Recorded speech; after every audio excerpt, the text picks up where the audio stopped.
السلام علیکم۔ تو بڑھتے ہیں اپنے ناول کی طرف۔ وہ پچھلے 2 گھنٹے سے ہاتھ میں فارم پکڑے انکل کے انتظار میں کھڑی تھی۔ اوپر سے جولائی کی گرمی تھی۔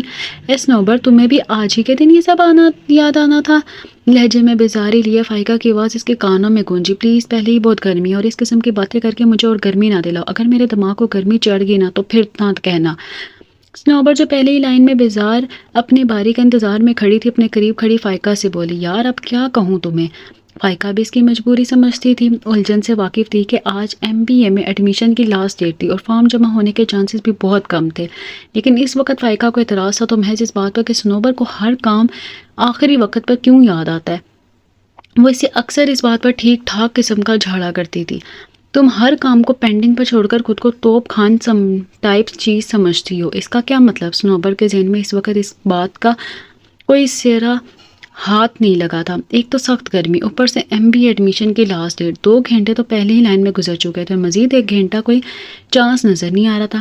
بھری دوپہر اور پھر فائقہ کے ٹھکے چپے الفاظ میں لگی لپٹی بات، جب تمہیں معلوم تھا کہ آج ایڈمیشن کی لاسٹ ڈیٹ ہے اور 1 مہینہ پہلے تم ایڈمیشن لینے کا ڈیسائیڈ کر چکی تھی، تو پھر آج سے 1 مہینہ چھوڑو 1 ہفتہ پہلے بھی یہ کام سکون سے ہو سکتا تھا۔ وہ ہنوز اسی انداز میں بول رہی تھی۔ وہ تو اب بھی ہو سکتا ہے، اس کی بات سمجھتے ہوئے سنوبر بولی۔ وہ کس طرح؟ استفہامیہ لہجے میں پوچھا گیا تھا۔ تمہاری چونچ بند ہو جائے، یہ جو تم نے میرے سر پر کھڑے ہو کر چوں چوں لگا رکھی ہے نا۔ ہونٹوں پر شرارتی مسکراہٹ سے جائے سنوبر نے پرسکون لہجے میں فائقہ کو جواب دیا تھا، تو کیوں لاتی ہو اپنے ساتھ مجھے خوار کرنے؟ جواباً فائقہ غصے میں آگئی، غلطی ہوگی، اب نہیں لاؤں گی۔ سنوبر کا انداز عاجزانہ تھا۔ جواب میں ایک گھوری فائقہ نے اس پر ڈالی کہ بے ساختہ ہی اس کے ہونٹوں پر مسکراہٹ ابھر آئی۔ اب اس گرمی اور عذاب میں تمہارے ہونٹوں پر مسکراہٹ؟ وہ اپنے مخصوص انداز میں بولی تھی۔ اگر کچھ دیر پہلے اس کے چہرے کو غور سے دیکھ لیتی تو پہلے یہ جملہ بول دیتی، تمہاری چوں چوں کے ساتھ تم پانی میں بھیگا ہوا چوزا لگ رہی ہو، کیوٹ سا۔ اس کے ہونٹوں کی مسکراہٹ گہری ہو گئی تھی۔ یہ پانی نہیں، پسینہ ہے، اور چوں چوں تمہاری وجہ سے یہ ہے کہ بلکہ یہ خواری جون کی بھری دوپہر کی، مجھے تمہارے ساتھ آنا ہی نہیں چاہیے تھا۔ سنوبر کی بات پر فائقہ کے غصے کا گراف کئی گنا بڑھ گیا تھا۔ تو ابھی واپس چلی جاؤ تو میں لے کر ہی جاؤں گی۔ یہ کہو کہ ڈرتی ہو اکیلے لوکل پر جانے سے؟ ڈرتے ہیں میرے دشمن؟ دین گو اہیڈ۔ سنوبر، مجھے غصہ نہ دلاؤ، سچ بول رہی ہوں، اس میں غصے والی کون سی بات ہے؟ وہ اچھی طرح سے جانتی تھی کہ فائقہ اکیلے سفر کرتے ہوئے ڈرتی ہے۔ اس کا خیال تھا کہ اگر وہ رکشے میں اکیلی بیٹھی تو رکشے والا اسے کہیں اور ہی نہ لے جائے۔ دوسرے معنوں میں اسے مشکوک نگاہوں سے کڈنیپر کا خطاب دیتی تھی، اور لوکل بس کے بارے میں اسے ڈر ہوتا تھا کہ اس کے اسٹاپ پر بس نہیں رہے گی، یعنی کنڈکٹر پر شبہ۔ اوکے، میں جا رہی ہوں، میرا یہاں مزید خوار ہونے کا اس گرمی میں کوئی ارادہ نہیں ہے۔ دیکھتے ہیں آج میڈم فائقہ کون سی بہادری کا مظاہرہ کرتی ہیں۔ وہ مسکراتے ہوئے بولی تھی۔ یہ ایک چیلنج تھا، اس کے لیے اس امید کے ساتھ کہ وہ چیلنج بنا مقابلہ کے ہی جیت چکی ہے۔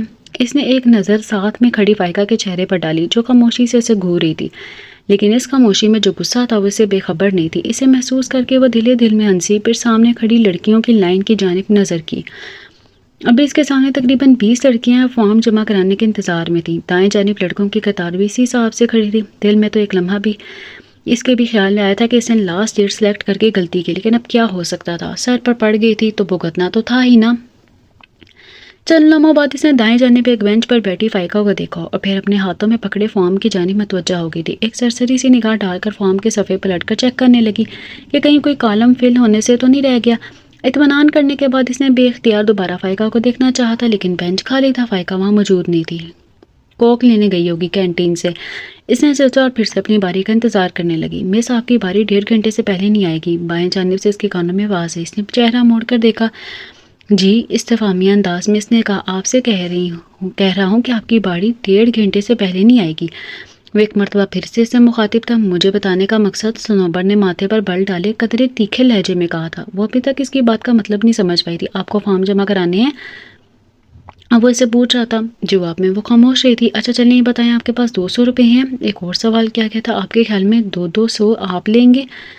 اور میرا فارم؟ میں نے جو پوچھا ہے اس کا جواب دیں۔ اس کی بات کاٹ کر بولا، میں آپ کو جواب دینے کی پابند نہیں ہوں۔ Okay, as you wish, line میں کھڑی باری کا انتظار کیجیے جب تک کہ ٹائم اوور نہ ہو جائے، ناٹ یور پرابلم۔ سختی سے جواب دے کر وہ دوبارہ اسی حالت میں کھڑی باری کا انتظار کرنے لگی تھی، اور پھر محض آدھے گھنٹے بعد ہی اسے احساس ہو گیا تھا کہ اس نے شاید کیا یقیناً درست ہی کہا تھا۔ آدھے گھنٹے بعد ہی وہ اس جگہ پر کھڑی تھی اور اس کے پیچھے لمبی قطار میں سے لڑکیاں نکل کر فارم جمع کراتے ہوئے ہونٹوں پر مسکراہٹ سجائے واپس گھروں کو جا رہی تھی۔ تنگ آ کر اس نے اپنے سامنے والی لڑکی سے کہا تھا، ایکسکیوز می، آپ آگے کیوں نہیں ہو رہی؟ کتنی دیر سے ہم یہیں کھڑے ہیں اور پیچھے سے لڑکیاں فارم جمع کرائے واپس ہو رہی ہیں۔ کانٹیکٹس کیا مطلب؟ اس نے ابروش گئے، پیسے دو کام کراؤ۔ اب تو مجھے بھی لگتا ہے یہی کرنا پڑے گا، آپ کا کیا خیال ہے؟ اپنی بات مکمل کر کے وہ اسے کہہ رہی تھی بلکہ پوچھ رہی تھی۔ صنوبر شش و پنج میں اس کے چہرے کی جانب دیکھتی رہ گئی۔ میڈم میں آئی ہیلپ یو؟ وہی آواز، وہی لہجہ اس کے پھر سے بائیں جانب کانوں کے پردوں سے ٹکرایا تھا۔ میرا فارم؟ ہوں۔ خاموشی سے وہ صنوبر کے ہاتھ سے فارم پکڑتے ہوئے بولا، اور میرا بھی۔ اس کے سامنے والی لڑکی جو ان دونوں کی جانب متوجہ تھی بول اٹھی۔ صنوبر نے دیکھا تھا، ایک لمحے کو ایک گہری سانس لیے اس لڑکی کی جانب دیکھتا رہا، پھر خاموشی سے اس کے ہاتھ سے فارم پکڑ کر واپس الٹ گیا۔ وہ دونوں لائن سے نکل کر ایک طرف ہو کر کھڑی ہو گئی۔ ادھر چل کر بیٹھے۔ وہ لڑکی جس کے نام سے ابھی تک وہ واقف نہیں تھی بولی۔ سر ہلا کر وہ اس کے ساتھ چل پڑی۔ میرا نام سائمہ ہوں، مختصر لفظ میں اس نے جواب دیا۔ اور آپ کا نام؟ وہ اب وہ اسے پوچھ رہی تھی۔ جی، سوالیہ انداز میں صنوبر نے اس کی جانب دیکھا۔ اس کا ذہن مسلسل فارم کی جانب لگا ہوا تھا۔ صحیح معنوں میں سے اب احساس ہونا شروع ہوا تھا کہ لاسٹ ڈے پر فارم سبمٹ کرانا ٹھیک نہیں ہے۔ میں نے آپ کا نام پوچھا ہے، ہمارا فارم سبمٹ ہو جائیں گے؟ Why not? اور اس کی ریسیونگ اگر وہ ہمیں نہ ملی تو؟ اور ڈیئر ڈونٹ وری، ابھی کچھ دیر میں ہمیں ریسیونگ بھی مل جائے گی، کیونکہ آخر کو ہمیں 200 روپے بھی تو دینے ہیں۔ اور وہ لڑکی جس نے اپنا نام سائمہ بتایا تھا، سے لاپرواہی کے انداز میں بولی۔ 200؟ تعجب سے وہ بولی، ہاں یہی پوچھا تھا نا اس نے تم سے کہ 200 روپے ہیں تمہارے پاس؟ وہاں صنوبر کو یاد آیا کہ جب پہلی مرتبہ وہ اس کے پاس آیا تھا تو یہ کتنی تیز ہے یہ لڑکی، یعنی پہلے سے ہی ہم دونوں کی باتیں سن رہی تھی۔ I am right? اب وہ لڑکی سے پوچھ رہی تھی، ابھی وہ اس کو جواب بھی نہ دے پائی تھی کہ وہ لڑکا دونوں کے سامنے کھڑا ہوا۔ یہ لے ریسیونگ، آپ دونوں کے فارم سبمٹ ہو گئے ہیں، تھینک یو سو، یعنی کہ آپ کو ہم نے 400 دینے ہیں۔ اٹس اوکے، جواب میں وہ بولا تھا، یعنی کہ آپ نے فری میں ہی سبمٹ کرائے ہیں۔ صنوبر جو ان دونوں کی باتیں سن رہی تھی، سامنے کھڑے موجود شخص کے چہرے پر چھائی سنجیدگی دیکھ کر اپنی جگہ سے اٹھ کر قدرے اس لڑکی سے دور ہوگی۔ ریسیونگ؟ لیکن آپ نے مجھ سے 200 کے بارے میں پوچھا تھا، آپ کو ریسیونگ چاہیے کہ نہیں؟ جی، یہ کہتے ساتھ اس کے ہاتھ سے اس نے چھوٹی سی پرچی پکڑ لی تھی جس پر اس کا انٹری فارم نمبر لکھا ہوا تھا۔ سو آپ کے لوکل پر گھر جانے کے لیے۔ اتنا کہہ کر وہ اس کے سامنے سے ہٹ گیا تھا۔ اپنے شولڈر بیگ میں رسید ڈال کر سر اٹھا کر دیکھا تو اپنے سامنے نظر نہیں آیا تھا۔ اس نے جلدی سے اس کی تلاش میں ادھر ادھر نگاہ ڈرائی، کہیں پر بھی تو وہ نہیں کھڑا تھا، محض ایک بازگشت تھی اس کی آواز میں۔ آخری کہا جملہ جو اس کے کانوں میں ابھی بھی گونج رہا تھا، فائقہ۔ ایک دم اس کے تمام حسیات بیدار ہو گئے۔ فائقہ کہاں گئی؟ اس کے تلاش میں اس نے اپنی طرف میں نظر گھمائی، لیکن وہ بھی اس کی طرف میں غائب ہو چکی تھی۔ کہاں گئی؟ بینچ پر بیٹھے اس نے اسے آخری مرتبہ دیکھا تھا، پھر رخ موڑ کر اس نے اس بینچ کی جانب دیکھا تو ایک جھٹکا ہی لگا تھا کہ وہ ابھی تھوڑی دیر پہلے ہی اس بینچ پر سائمہ نامی لڑکی کے ساتھ بیٹھی تھی۔ کہاں رہ گئی فائقہ؟ خود کلامی کے انداز میں بولی۔ وہ صحیح معنوں میں پریشان ہو گئی تھی اور فائقہ کی پریشانی کی وجہ سوچ کر اس کی پریشانی میں کئی گنا اضافہ ہو گیا تھا۔ کہیں وہ اس کی بات کو چیلنج ہی تو نہیں سمجھ بیٹھی، اور اس بات کو وہ اچھی طرح سمجھتی اور جانتی تھی کہ وہ اکیلے سفر کرنے کتنا ڈرتی ہے۔ یکدم اس کے ذہن میں خیال گوندا۔ اس نے اپنے شولڈر بیگ میں سے موبائل نکال کر اس کا نمبر ڈائل کیا۔ موبائل آف تھا۔ یا اللہ، کہاں چلے گی؟ ایک لمحے کو اسے خیال آیا کہ وہ گھر فون کر کے اس کے بارے میں پتہ کر لے، لیکن پھر یہ سوچ کر خاموش ہو گئی، اگر وہ گھر پر بھی نہ ہوئی تو کیا ہوگا؟ میں یہاں پریشان، وہاں گھر والے الگ پریشان۔ یا اللہ، فائقہ کو اپنے حفظ و امان میں رکھنا۔ بے ساختہ اس کے ہونٹوں سے نکلا تھا۔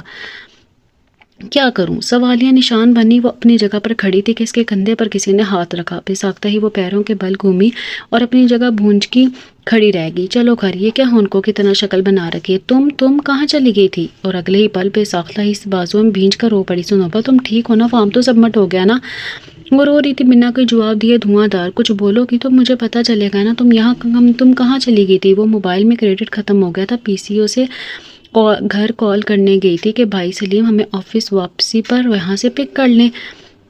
اسے اس کی بات کا جواب دیا تھا، لیکن تم ٹھیک تو ہونا؟ کیا ہوا تمہیں؟ وہ صنوبر کو خود سے الگ کرتے ہوئے بولی۔ تو مجھے نظر نہیں آئی تو میں پریشان ہو گئی تھی کہ کہاں ڈھونڈوں تمہیں۔ بے وقوف ہو تم بالکل، میں جو بھی ہوں تمہیں اس سے کیا؟ وہ گالوں پر اترے آنسو ہاتھوں کی پور سے صاف کرتے ہوئے بولی۔ بے ساختہ ہی فائقہ کے ہونٹوں پر مسکراہٹ ابھر آئی۔ اسی مسکراہٹ میں صنوبر کے لیے کتنے ہی احترام کے جذبات تھے، یہ صرف وہ جانتی تھی یا پھر اس کا دل؟ فائقہ اچھی طرح جانتی تھی کہ صنوبر سے بہت پیار کرتی ہے۔ روزمرہ کی یہ نوک جھونک تو بس زندگی کا احساس کرنے اور زندگی کے لمحات کو انجوائے کرنے کے لیے ہوتی ہے، لیکن حقیقت میں آج صنوبر کا اس کے لیے اپنے پیار اور پریشانی کا اظہار اسے دل سے شانت کر گیا تھا۔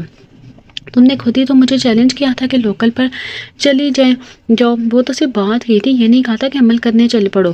وہ گھور کر کہنے کے انداز میں بولی، تو میں کہاں چل پڑی، PCO تک ہی تو گئی تھی، بتا کر تو جاتی نا، میں کتنا پریشان ہوئی تھی، کچھ سمجھ نہیں آ رہا تھا کہ کیا کروں۔ اس کے لہجے میں قدر سنجیدگی کا عنصر تھا جسے محسوس کرتے ہوئے فائقہ نے اس کے کندھے پر چپت دی اور ساتھ ہی بولی، سوری صنوبر، مجھے نہیں معلوم تھا کہ تم مجھ سے اتنا پیار کرتی ہو، تم اور پیار کے لائق۔ ارے وہ تو میں اس لیے پریشان ہو گئی تھی کہ تم بھی بے وقوف اور زمانہ خراب ہے، کہیں کسی نے ہاتھ پکڑ لیا تو منہ اٹھا کر اس کے ساتھ ہی نہ چل پڑو، اور الزام میرے ساتھ ہے کہ صنوبر ساتھ گئی تھی، لیکن مجھے تمہارے بارے میں اس بات کی فکر نہیں ہے۔ کچھ ایسا تھا اس کے لہجے میں۔ صنوبر چند لمحے کو خاموش رہ گئی۔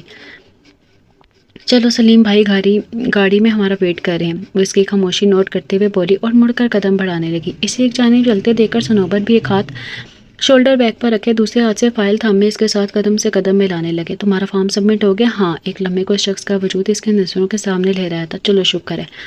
گاڑی میں بیٹھتے ہوئے سلیم بھائی کو سلام کرتے ہوئے انہوں نے بھی ایڈمیشن فارم کے بارے میں پوچھا تھا، تو مختصر الفاظ میں انہیں بتا کر وہ خاموش ہو گئی، لیکن یونیورسٹی سے گھر تک 15 منٹ کے فاصلے میں فائقہ صنوبر کی تمام کارکردگی سلیم بھائی کے گوش گزار چکی تھی، جسے سن کر پہلے تو وہ ہنستے رہے، پھر بولے، فائقہ قدر کیا کرو، کتنا احساس کرتی ہے تمہارا۔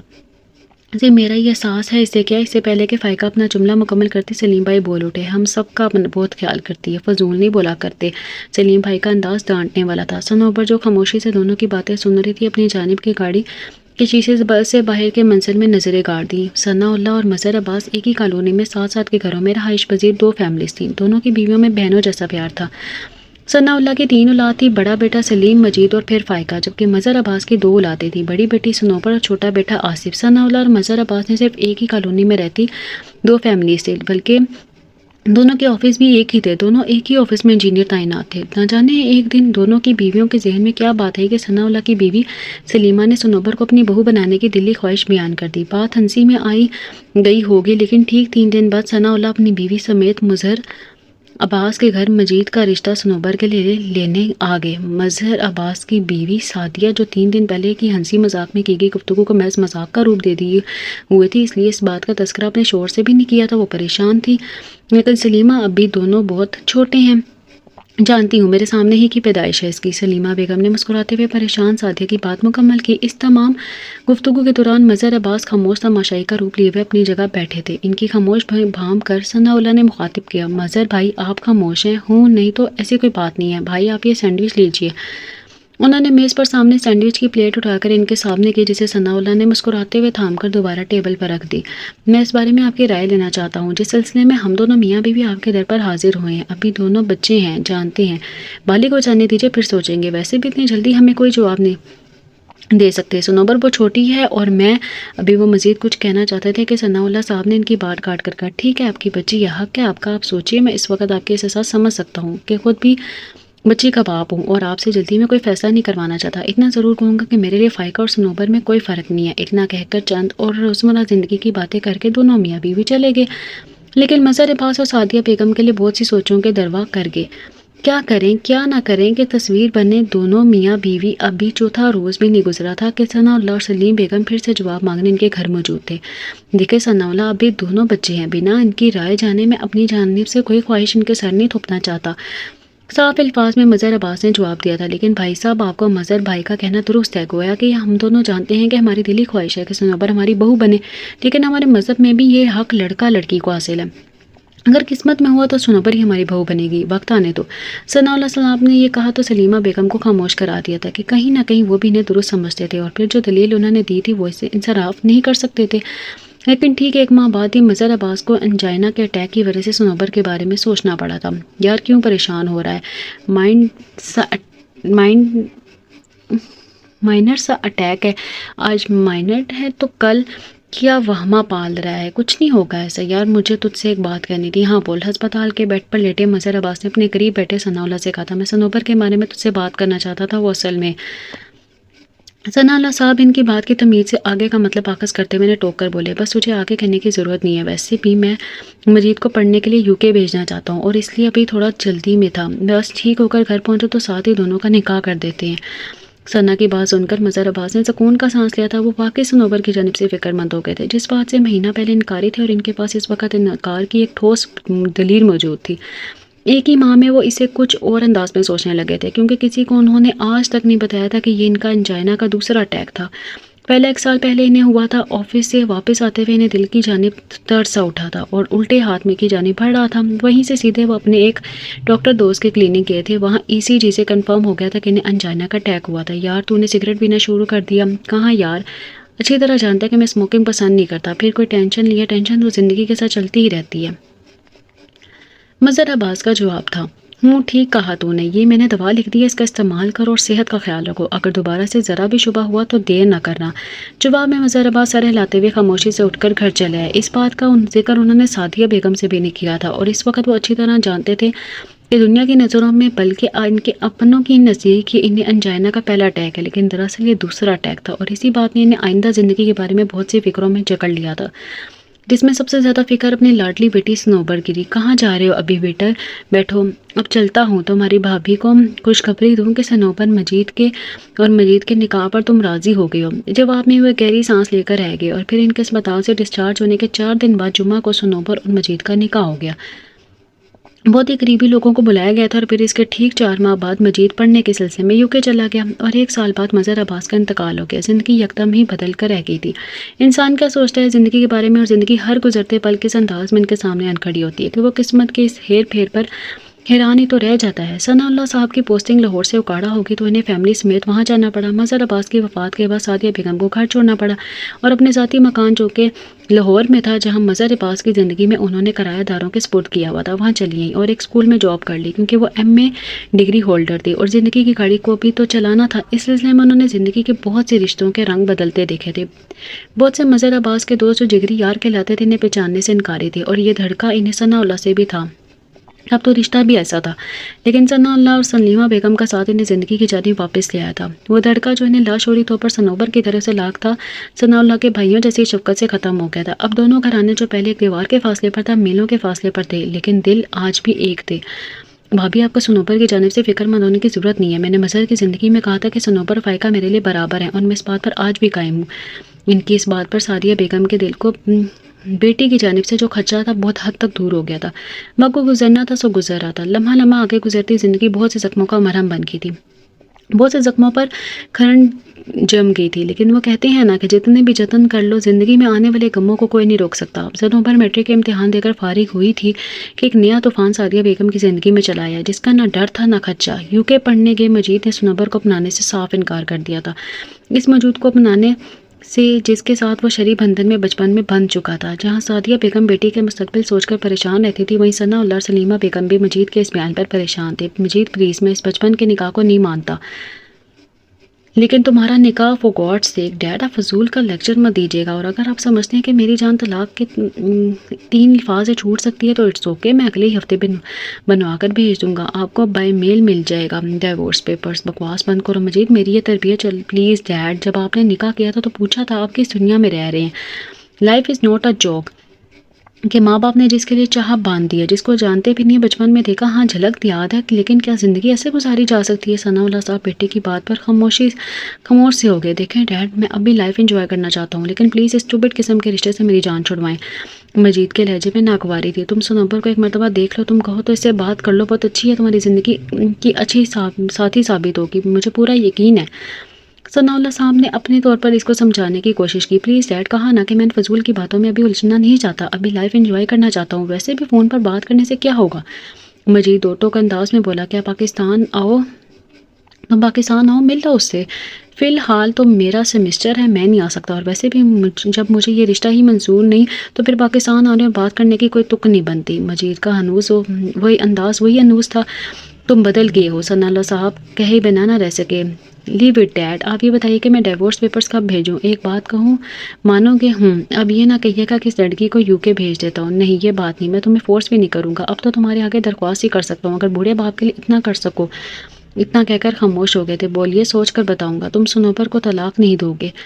یعنی کہ اس کا دم چلا میری جان کے ساتھ لگا رہے گا؟ مجید کی آواز ایئر پیس پر بھر رہی تھی جو ثناء اللہ صاحب کے کانوں کے پردوں سے ٹکرائی تھی۔ وہ تمہیں تنگ نہیں کرے گی، اس کی گارنٹی میں تمہیں دیتا ہوں۔ تو پھر اس بات کا مقصد طلاق نہ دینے کا جواز؟ میں نے اس کے مرتے باپ کو یقین دلایا تھا کہ اس کی جانب سے بے فکر ہونے کا، اور ویسے بھی یہ منحوس لفظ آج تک ہمارے خاندان میں کبھی استعمال نہیں ہوا۔ اگر بوڑھے باپ کی یہ درخواست مان سکو تو مجھے اور تم سے کچھ نہیں چاہیے۔ اور اس کی گارنٹی کون دے گا کہ اس ایشو کو پھر لائف میں نہیں اٹھایا جائے گا؟ اب وہ پوچھ رہا تھا۔ میں دیتا ہوں اس بات کی گارنٹی کہ نہ وہ تمہیں کبھی تنگ کرے گی اور نہ ہی اس بات کو دوبارہ تمہارے سامنے دہرایا جائے گا، لیکن تم اسے ڈیورس دینے کی بات نہیں کرو گے اس بات تک جب تک آپ اپنے ایک بات پر قائم ہے۔ ہاں، اس بات کی فکر تم مت کرنا۔ اوکے، اب میں فون بند کرتا ہوں، پھر بات ہوگی۔ ہوں، اپنا خیال رکھنا۔ Okay, take care. Receiver cradle پر رکھتے ہی قریبی صوفے پر ڈھیسے گئے۔ سلیمہ بیگم حیران پریشان سے ان کے قریب چلی آئیں۔ ثناء اللہ اور مجید کے مابین باتوں نے انہیں معاملے کی سنگینی کا کافی حد تک احساس ہو چکا تھا۔ گویا کہ ایک جانب سے انہیں آواز آ رہی تھی کہ ثناء اللہ کی، لیکن وہ محض شوہر کی باتیں سن کر کافی کچھ آغاز کر چکی تھی۔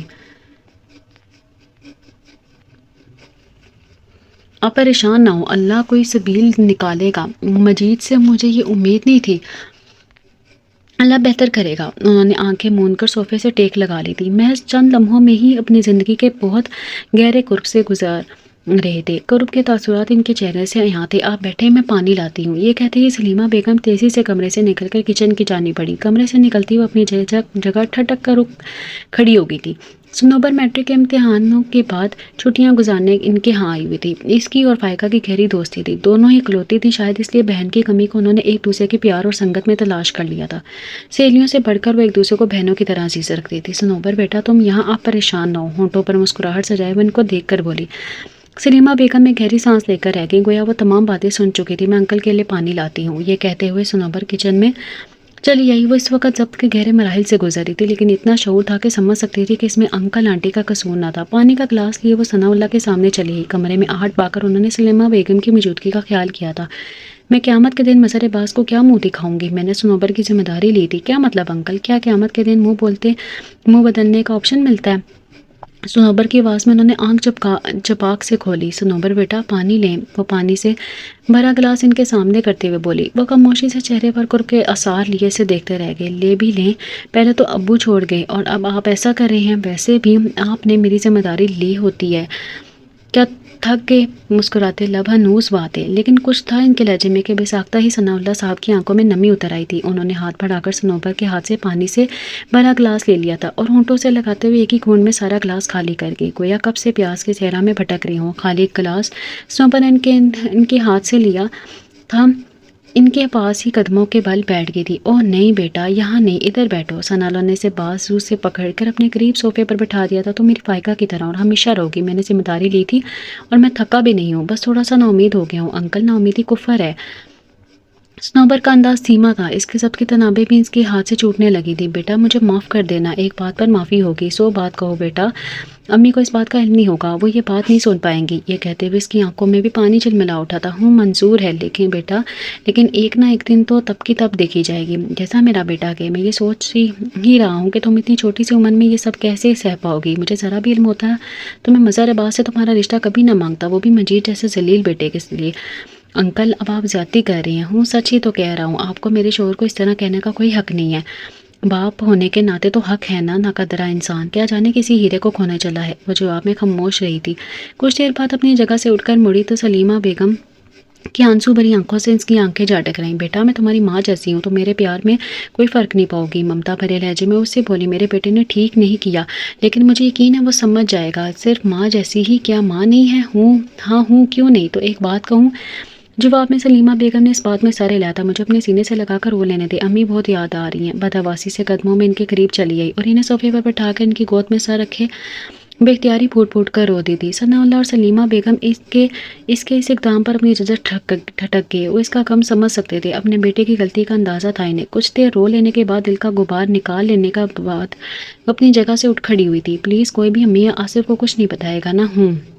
بے اختیار ہی دونوں کے سر اس بات میں ہلے تھے۔ پلیز کوئی بھی امی یا آصف کو کچھ نہیں بتائے گا نا؟ ہوں۔ بے اختیاری دونوں کے سر اس بات میں ہلے تھے۔ وہ ہونٹوں پر مدھم مسکراہٹ اور آنکھوں میں اداسی کے آنسو لیے ان سے پوچھ رہی تھی، ان دونوں سے وعدہ لے رہی تھی۔ ہاں بیٹا، اوکے میں چلوں، یہ فائقہ پتہ نہیں کہاں چلی گئی ہے، میں اس کو تلاش کرنے یہاں آئی تھی۔ یہ کہتے ہی وہ کمرے سے نکل گئی تھی۔ ثناء اللہ اور سلیمہ بیگم ایک دوسرے کو دیکھ کر رہ گئے، شرمندہ تھے اپنی اولاد کے ہاتھوں۔ مظہر عباس اور سعدیہ بیگم کی نظروں میں اس پر بھی صنوبر ان کا سر فخر سے بلند کر گئی تھی۔ جس شرف کا مظاہرہ وہ ان دونوں کے سامنے کر کے گئی تھی، اس کے دونوں ہی دل سے مترف تھے۔ وقت پھر سے رک رہا تھا، لیکن پہلے کے وقت کے سرکنے میں اور اب کے وقت کے سرکنے میں ایک فرق تھا۔ وہ فرق تھا بھرم کا، خاموشی کا۔ ایف ایس سی میں ایڈمیشن کا وقت آیا تو نہ جانے کس احساس کے تحت ثناء اللہ اور سلیمہ بیگم سعدیہ کے ہاں چلے۔ بھابی صنوبر ہمارے پاس رہ کر ایف ایس سی کرے گی، ہمارے ساتھ اکاڑا، لیکن یہ کیسے ممکن ہے بھابی؟ کیوں؟ اس میں ناممکن والی کون سی بات ہے بھائی صاحب؟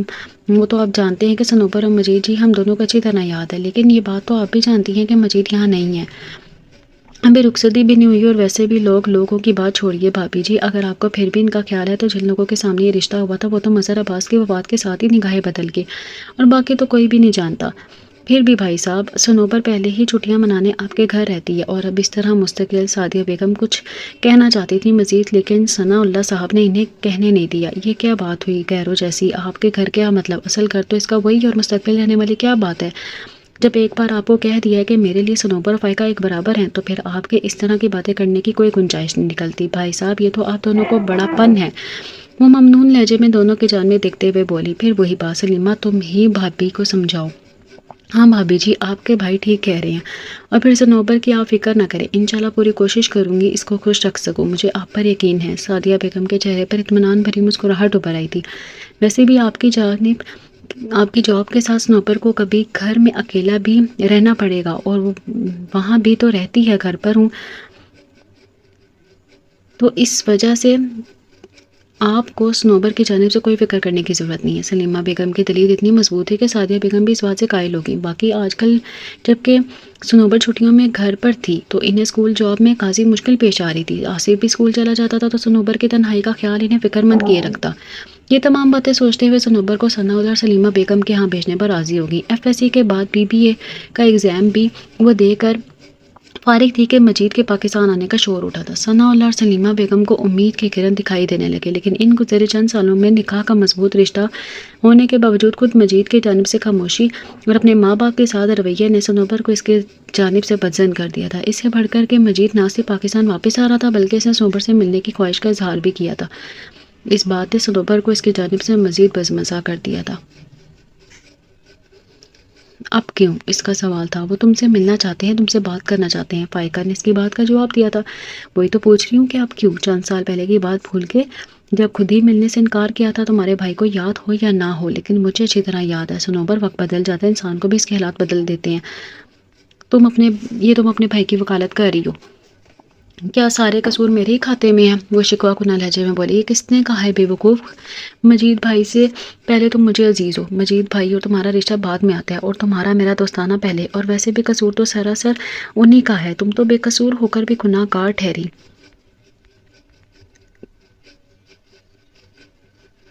اگلے دن ہی وہ ثناء اللہ اور سلیم بھائی کے ساتھ کرسی پر بیٹھی کہہ رہی تھی، انکل جی میں گھر جانا چاہتی ہوں۔ گھر تو بیٹا تمہارا ہی ہے انکل جی، میں آپ اپنی بات سے پھیر رہے ہیں، بلکہ اپنے بیٹے سے کیے وعدے سے پھیر رہے ہیں، لیکن گڑیا، سلیم بھائی سے ہمیشہ ہی گڑیا کہہ کے بلاتے تھے۔ انکل جی میں نے اپنے بیٹے سے وعدہ کیا تھا، انکل جی نے اپنے بیٹے سے وعدہ کیا تھا کہ وہ اس ایشو کو دوبارہ لائف میں کبھی نہیں اٹھائیں گے۔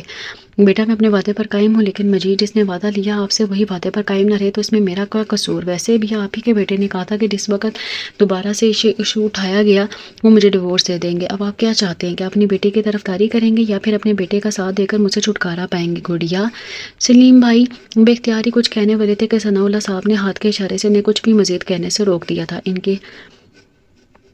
ان کے اس جملے کو سنتے ہی صنوبر نے سلیم بھائی کی جانب دیکھا تھا۔ مجھے کل کی سیٹ کنفرم کروا دیں بیٹا، ابھی تو مجید کے آنے میں 2 ہفتے باقی ہیں۔ جی معلوم ہے، مجھے فائقہ نے بتایا تھا، لیکن مجھے امی اور آصف سے ملے ہوئے خاصے دن ہو گئے ہیں، اور کل ہی ان کا فون آیا تھا کہ وہ اداس ہو رہی ہیں۔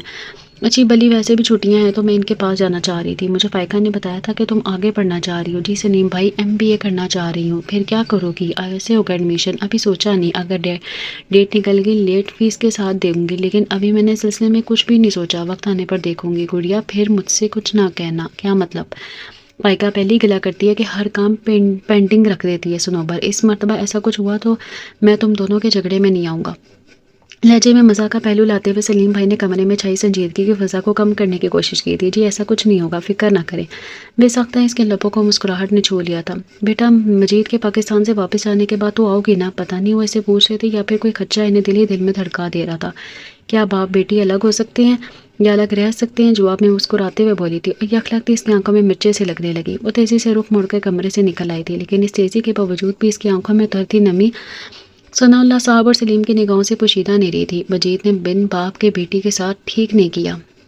آپ فکر نہ کریں، میں اسے سمجھاؤں گا، نہیں تم سے کوئی بات نہیں کرو گے، یہ اس کا مجھ سے وعدہ ہے۔ نہیں تو وہ صنوبر کو اس نے آ کے وہ خاموش ہو گیا۔ اگر وہ خود بات کرنا چاہے، سلیم نے ثناء اللہ صاحب کی جانب دیکھتے ہوئے کہا، کاش وہ سمجھ جائے تو میں بھی قیامت کے دن مظہر عباس کے سامنے سرخرو ہو سکوں۔ آپ کو ٹینشن لینے کی ضرورت نہیں ہے، جو بھی ہے جیسا بھی ہے، میں اتنا تو مجید کو جانتا ہوں، آخر میرا بھائی ہے، لیکن وعدہ کرو تم خود اس سلسلے میں کوئی بات نہیں کرو گے۔ میں نہیں چاہتا کہ ہماری تھوڑی سی غفلت سے صنوبر پر کوئی آنچ جائے۔ ثناء اللہ صاحب کی بات پر سلیم سر ہلا کر رہ گئے تھے۔ صنوبر پرسوں سلیم بیٹا تمہیں لینے آ رہا ہے، فائقہ ساتھ میں ہوگی۔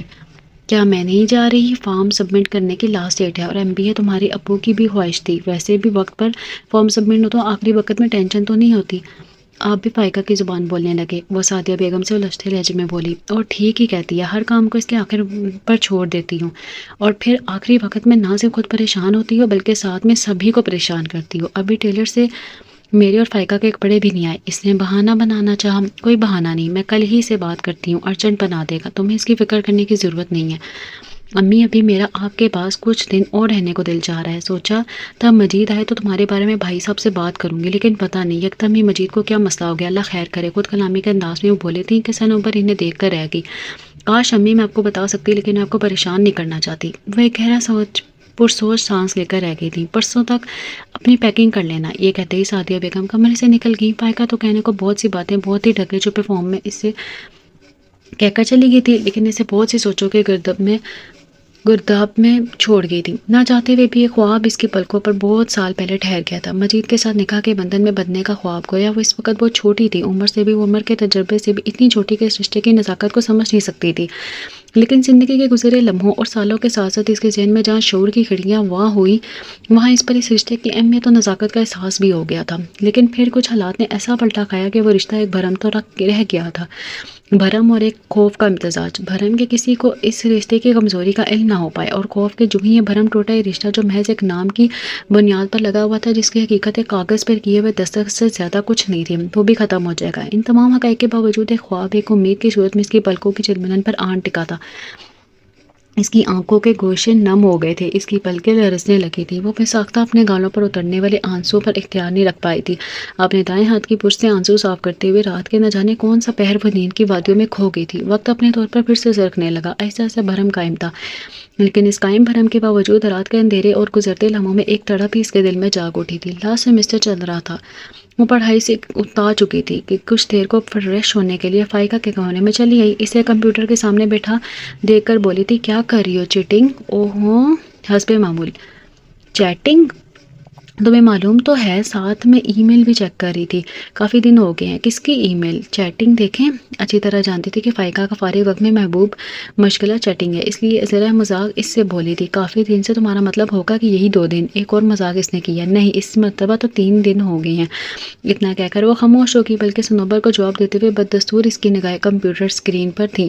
کچھ دیر کے بعد کمپیوٹر اسکرین سے نگاہیں ہٹا کر اپنے قریب بیٹھی صنوبر کی پر نگاہیں ڈال کر بولی تھی، تم مجھ سے مذاق کر رہی ہو نا؟ پتہ نہیں وہ اسے کنفرم کر رہی تھی، اسے بتا رہی تھی کہ اس کی کسی بات کا مفہوم اچھی طرح سمجھ چکی تھی۔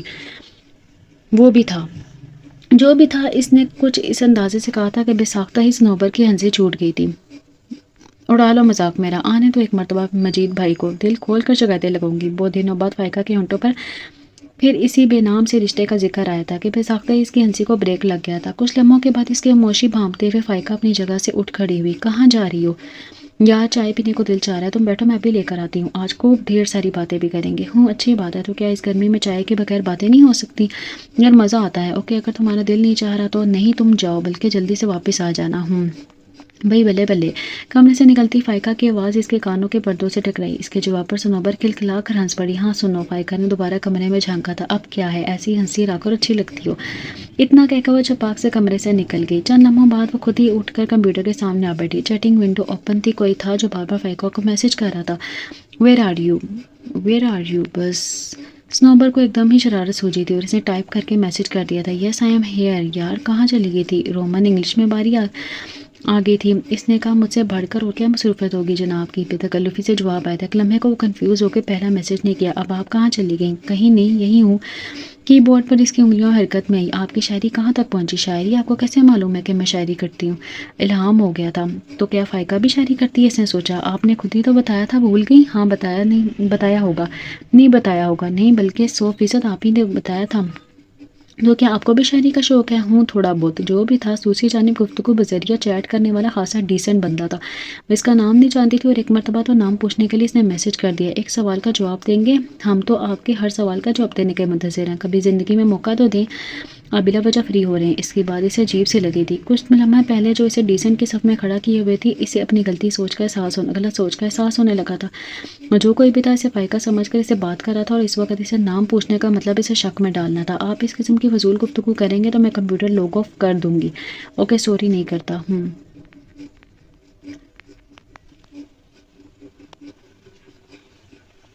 تو پھر آپ کبھی ہمیں بھی سنائیں گے کہ آپ شاعری کیسی کرتی ہیں؟ سنا نہیں سکتی، البتہ لکھ سکتی ہوں، لیکن ایک بات ہے۔ ہوں کہیے۔ آپ میرا مذاق نہیں اڑائیں گے؟ پرومس، بالکل نہیں۔ آج بھی اسی خواب میں میرا وجود ہے سار میں، آج بھی اسی خواب میں میری روح بھٹکتی پھرتی ہے۔ کیسی ہے؟ بہت اچھی، لیکن یہ مکمل نہیں ہوئی۔ اس کے کی بورڈ پر انگلیوں کی حرکت تھی۔ کبھی کوشش تو کریں۔ کئی بار کوشش کی۔ میسج ٹائپ کر کے اس نے کی بورڈ پر سینڈ کا بٹن دبایا۔ چلیں آج کر کے دیکھیں، کیا پتہ آج ہی مکمل ہو جائے۔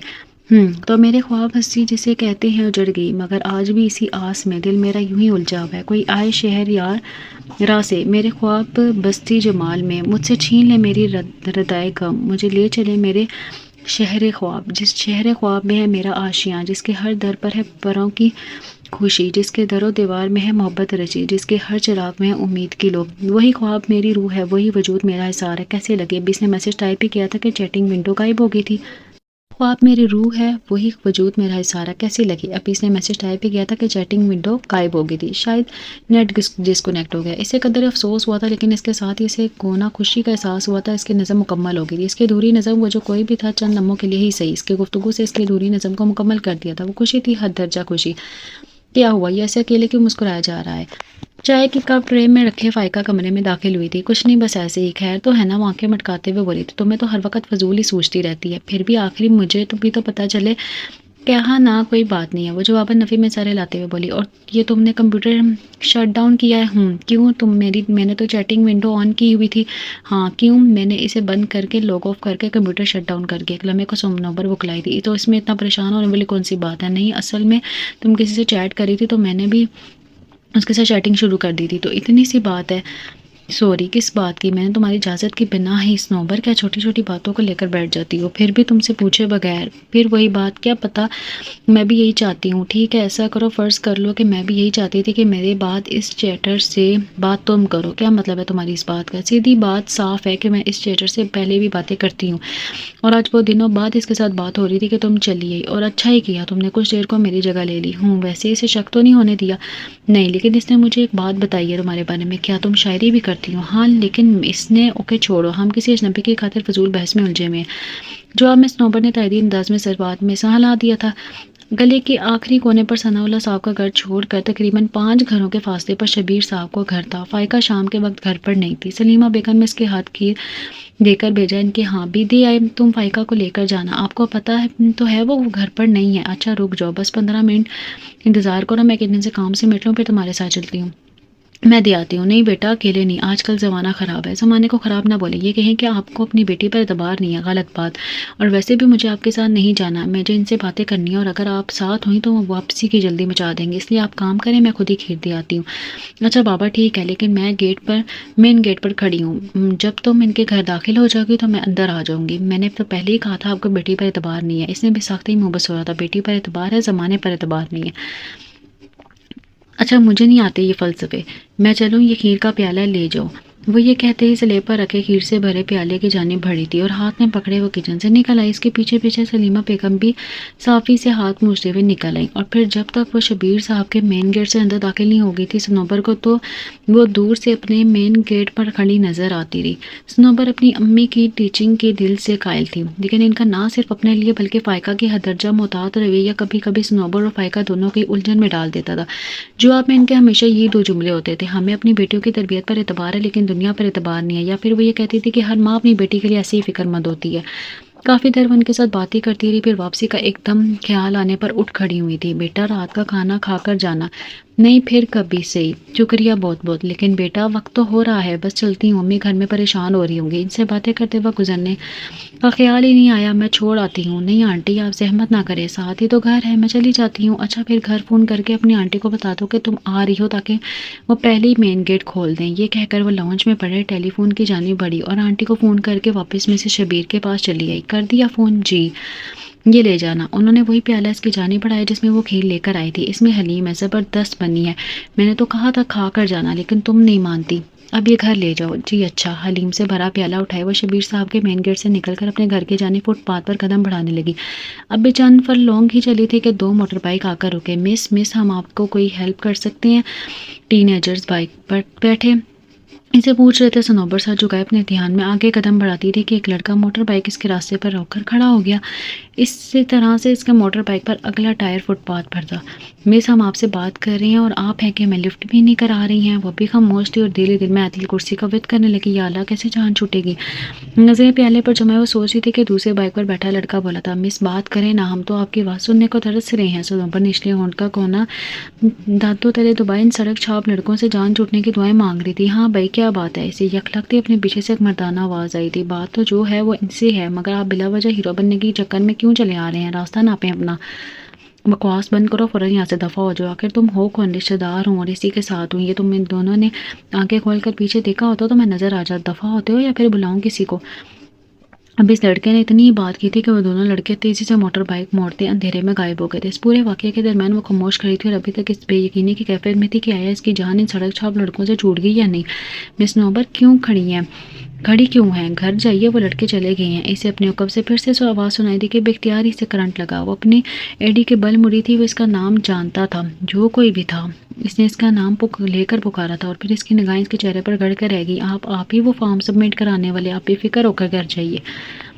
لائٹ بلو چیک دار شرٹ اور بلو جینز میں ملبوس وہ اس لڑکے کو پہچان گئی تھی. آپ اس دن بنا 200 روپے لیے ہی چلے گئے تھے. وہ آپ کے فارم جلدی سبمٹ کرانے کے لیے تھے. میں نے آپ کو اس دن بھی بتایا تھا. آپ بھول گئیں؟ تو پھر میں کنفرم کرنا چاہتا تھا کہ آپ کو اگر واپسی پر بس وغیرہ لینی ہے تو کیا آپ کے پاس پیسے ہیں؟ ایک لمحے کے لیے وہ اس کے جواب پر خاموش ہو گئی تھی. سمجھ ہی نہیں آیا تھا کہ وہ اس کی بات کا کیا جواب دے. اسے یاد آ گیا تھا اس نے یہ بات اسے کہی تھی. بہت سے پہلے پل ان دونوں کے مابین اس خاموشی سے گزر گئے اور پھر صنوبر کو ہی پہل کرنا پڑی. تھینکس. اب آپ بے فکر ہو کر گھر جائیے. وہ واپس مڑی تھی اور تیزی سے قدم اٹھاتی ہوئی گھر کے جانے بڑھی تھی. مین گیٹ سے اندر داخل ہوتے اس نے ایک نظر موڑ کر دیکھا تھا. وہ لڑکا وہاں موجود نہیں تھا. شاید کہیں آس پاس ہی رہتا ہوگا. اس نے دل میں قیاس کیا. صنوبر گھر کے اندر چلی آئی تھی. گیٹ بند کر کے رات میں سونے کو بستر پر لیٹی تو ایک عجیب سی بے قلی نے اسے اپنے سار میں لے لیا تھا. وہ جو سمجھتی تھی کہ زندگی تنہا جی لے گی اسے بہت شدت سے اپنی زندگی میں ایک وجود کی کمی کا احساس ہونے لگا تھا. ایسا وجود جو اس کی زندگی میں موجود تھا موجود ہو کر بھی لاپتہ سا تھا. نہ جانے آگے کیا ہوگا. زندگی میں پہلی مرتبہ اس انداز میں سوچ اس کے ذہن میں آئی تھی. اسی سوچوں سے چھٹکارا پانے کے لیے کروٹ بدلی تھی کہ ایک جھماکہ سے اسے اپنے نظم کے مکمل ہونے کا خیال آیا. ایک مسکراہٹ نے اس کے ہونٹوں کو اپنے سار میں لے لیا تھا. ایک ادھوری نظم کو ایک اجنبی کی گفتگو نے مکمل کرنا تھا. وہ تو اس کے پاس موجود ہی نہیں تھی. اسے خاصا افسوس ہوا تھا لیکن پھر یہ سوچ کر دل کو سکون ملا کہ جو بھی تھا جیسا بھی ہوا کم سے کم اس کی نظم مکمل ہو چکی تھی. صنوبر 6 ماہ بعد واپس گھر جا رہی تھی اور اس مرتبہ اس نے سعدیہ بیگم کو اطلاع نہیں دی تھی. اس بات پر اس نے سلیمہ بیگم اور باقی سب گھر والوں کو بھی منع کر دیا تھا اور انہوں نے اس میں اس کی خوشی جانتے ہوئے وعدے پر بات مانی تھی کہ وہ گھر پہنچتے ہی اپنے خیریت کی اطلاع کرے گی. میں اس مرتبہ بائی ٹرین جاؤں گی. اور یہ بات اس کی سختی سے رد کر دی گئی تھی کیونکہ اس نے پہلے کبھی ٹرین کا اکیلے سفر نہیں کیا تھا. اچھا پھر ڈرائیو کی بکنگ کروا دیں. قدرے منہ بسور کر اس نے جواب دیا تھا. تو سلیم بھائی کے ساتھ ثناء اللہ صاحب کے ہونٹوں پر بھی مسکراہٹ ابھر آئی تھی. اور پھر جو سرپرائز دینے کی خاطر بنا بتائے گھر چلی آئی تھی اس کے سامنے زندگی کا ایک بہت بڑا سرپرائز کھڑا تھا. جیتا جاگتا شخص وہی شخص جس نے اس کے فارم سبمٹ کرائے تھے. وہی شخص جس نے اسے سڑک چھاپ لڑکوں سے جان چھڑائی تھی. وہی شخص جس کا وہ نام تک نہیں جانتی تھی. اس کے گھر میں موجود اس کی بیل بجانے پر دروازہ کھولنے والا وہی تھا. آپ حیرت زدہ اس کی آواز نکلی تھی. السلام علیکم کہتے اس مجوس نے اس کے پیروں کے پاس بڑا سفری بیگ جھک کر اٹھایا تھا اور اندر کے جانب بڑھ گیا. اس کے سلام کرنے کا انداز ایسا تھا گویا وہ اسے ایک عرصے سے جانتا. کون ہے یہ؟ وہ یہ سوچتے ہوئے اپنے دھیان میں اندر چلی آئی تھی۔ امی امی، اس نے سعدیہ بیگم کو آواز دی تھی۔ صنوبر تم یہاں؟ سعدیہ بیگم کی آواز سنتے کچن سے نکل آئی۔ صنوبر کو ایک لمحہ محسوس ہوا تھا وہ اسے دیکھ کر گھبرائی تھی۔ کیوں امی؟ مجھے یہاں نہیں ہونا چاہیے تھا؟ بے اختیار اس کی زبان سے شکوہ بھرا تھا۔ نہیں بیٹا، وہ اصل میں اس طرح تم بغیر اطلاع کے آئے گی ہو تو ٹھیک ہے، میں واپس چلی جاتی ہوں۔ ویسے بھی مجھے لگ رہا ہے کہ آپ کو میرے گھر آنے پر خوشی نہیں ہوئی۔ ایک عجیب سی سنجیدگی اس کے وجود کو اپنے ساتھ میں لے رہی تھی، کوئی انہونی تھی، ایک چھٹی حس جو اسے کسی انہونی کا احساس دلا رہی تھی۔ صنوبر بیٹا کیسی باتیں کر رہی ہو؟ بیٹھو یہاں، میں تمہارے لیے پانی لاتی ہوں۔ یہ کہتی انہوں نے اسے بازو سے پکڑ کر قریبی صوفے پر بٹھایا تھا اور خود کچن میں چلی آئی۔ کچھ لمحے بعد صنوبر اپنی جگہ سے اٹھ کر ان کے پیچھے چلی۔ امی یہ کون ہے؟ کون بیٹا یہ جس نے دروازہ کھولا تھا؟ یہ وہ کچھ لمحے کو رک گئی۔ یہ لو ٹھنڈا پانی پیو، دیکھو ابھی ٹھنڈا ہوا ہے یا نہیں، گڑے میں اچھی برف ڈالی ہے۔ وہ اس کی جانب پانی کا گلاس بڑھاتے ہوئے بولی۔ صنوبر کا محسوس ہوا تھا وہ اس کے سوال کا جواب دیتے ہوئے کنفیوز ہوئی ہیں۔ ابھی میں نے اس لڑکے کے بارے میں پوچھا ہے، وہ آصف کا دوست ہے۔ دوست؟ یہ کب بن گیا؟ اور یہ بھی اتنے ایج ڈفرنس کے ساتھ؟ اس کی بات کے جواب میں بدستور ان کے چہرے پر نگاہیں جمائے صنوبر بولی تھی، ہوں تم ایسا کرو، منہ ہاتھ دھو کر فریش ہو جاؤ اور کچھ دیر آرام کر لو۔ رات کو کھانے کے لیے تمہارے لیے کیا بناؤں؟ آپ تو ایسے پوچھ رہی ہیں جیسے میں مہمان ہوں۔ بیٹیاں ماں باپ کے گھر مہمان ہی تو ہوتی ہیں۔ پلیز امی اب یہ فلسفہ میرے پھر سے نہ شروع کر دیجیے گا۔ اچھا میں رات میں چکن بریانی بناؤں گی اور ساتھ میں چکن قورمہ، ٹھیک ہے؟ جو مرضی بنائے، مجھے تو آپ کے ہاتھ کی بنی کوئی بھی ڈش کھائے کافی دن ہو گئے ہیں، سب کچھ چلے گا۔ وہ شیشے کا گلاس اس لیب پر رکھ کر ان کے قریب چلی آئی اور ان کے کندھوں کو اپنے بازوؤں کے حصار میں لیتے ہوئے بولی۔ جواب میں مسکرا اٹھی کہ یکا یک آصف کچن میں چلا آیا تھا۔ جناب جو تشریف لائی ہیں، کیسے ہو آصف؟ وہ اس کے سر کے گھنے بالوں میں انگلیاں پھیرتے ہوئے بولی۔ ہوں A1 فٹ، اس نے ہنستے ہوئے شرارتی انداز میں جواب دیا۔ مجھے یاد کیا؟ جواباً اس بات میں سر ہلاتے ہوئے بولا۔ میں نے تو یاد کیا سو کیا، لیکن بلکہ مجھ سے زیادہ مجید بھائی نے آپ کو یاد کیا۔ ایک جھٹکا لگا تھا اسے آصف کی بات سن کر۔ مڑ کر سوالیہ انداز میں اس نے سعدیہ بیگم کے چہرے کی جانب دیکھا۔ مجید کون؟ لو بھیا پوچھا جا رہا ہے، مجید کون؟ بھائی میری بجیا، صنوبر کے دل کی راجہ، مجازی خدا، انہوں نے ہی تو مجھے اب بجیا کے آنے کی اطلاع دی ہے۔ سچ بہت خوش تھے، بلکہ بہت خوش ہیں۔ مجید تمہارا دوست؟ امی آپ نے کہا تھا آصف کا دوست، یہ سب کیا ہے؟ کیا ہوا امی؟ بجیا کو پریشان کیوں ہو رہی ہے؟ بجیا تو ٹھیک ہے نا؟ ٹھیک تو ہے نا؟ آصف کھانا کمرے میں لے جاؤ۔ سعدیہ بیگم کی آواز ایک مرتبہ پھر سے اس کانوں میں گونجی تھی۔ اس نے غائب دماغی کی حالت میں ایک نظر سعدیہ بیگم اور پھر آصف پر ڈالی تھی۔ بلینک، بالکل بلینک ذہن کے ساتھ اس وقت وہ اپنی جگہ پر کھڑی تھی، بے یقینی اور بے چینی کے مابین ڈولتی، علمی اور لا علمی کے درمیان سکتی۔ مجید اس کے سوچ میں اس ایک نقطے پر ایک لفظ پر آ کر رک سی گئی تھی۔ یہ سب کیا ہو رہا ہے؟ بہت دیر بعد اس کا ذہن کو سوچنے کے قابل ہوا۔ ایک لفظ ایک سوئی پر اٹکا۔ آگے کو سوچنے لگا تو پہلا جملہ اس کے ذہن میں یہی آیا تھا کہ جیسے اگلے ہی لمحے اس نے ہونٹوں سے ادا کر دی ہو۔ آپ نے ایسا کیوں کیا ہے؟ شکوہ کناں لہجے میں اس نے ان سے کہا تھا۔ اور بھی بہت سے سوال تھے جو ان سے کرنا چاہتے تھے، لیکن پہلا سوال تھا جو اس کے ہونٹوں سے ابھر کر الفاظ کے روپ میں سعدیہ بیگم کے کانوں سے ٹکرایا تھا۔ سعدیہ بیگم کے پاس اس لمحے سے دینے کا کوئی جواب نہیں تھا۔ بجیا مجھے نہیں معلوم کیا ہوا تھا کیا نہیں، لیکن میں مجید کو پچھلے 6 ماہ سے جانتا ہوں، ساتھ میں رہا ہوں۔ وہ بہت دن سے خاموش تھی، اپنے کمرے میں بند۔ اس کی سمجھ میں نہیں آ رہا تھا وہ اس کے ساتھ یہ سب کچھ جو ہو رہا ہے کیوں ہو رہا ہے، کس لیے ہو رہا ہے، کیا اس کی قسمت میں یہ لکھا تھا؟ لیکن اس کا اعتبار ہر رشتے پر سے اٹھنے لگا تھا۔ بہت سال پہلے اس کے سامنے ایک بھرم کا رشتہ رکھا گیا تھا اور ابھی تک اس بھرم کے رشتے کے حصار میں تھی، لیکن اب اس طرح سے اس کا بھرم کا رشتہ ٹوٹا تھا یا پھر توڑا گیا تھا۔ نہ صرف سعدیہ بیگم بلکہ ثناء اللہ صاحب، سلیمہ بیگم، سلیم بھائی اور فائقہ سبھی سے قصوروار نظر آ رہے تھے۔ ایک لڑکے کا یونیورسٹی میں ایڈمیشن کے وقت اس کا فارم سبمٹ کرانا، فائقہ کا موقع سے غائب ہو جانا، پھر شبیر صاحب کے گھر سے واپس آتے ہوئے دوبارہ سے اس اجنبی لڑکی کا مل جانا، اور اب یہاں گھر پر اس کا دروازہ کھولنا، اس سامنے موجود ہونا۔ 6 ماہ سے آصف کی بات پر اس نے جابیہ نگزہ سے اس پر ڈالا، گویا 6 ماہ سے وہ یہاں رہ رہا تھا۔ اچھا انسان ہے، تمہیں کچھ رکھے گا، آصف اسے کہہ رہا تھا۔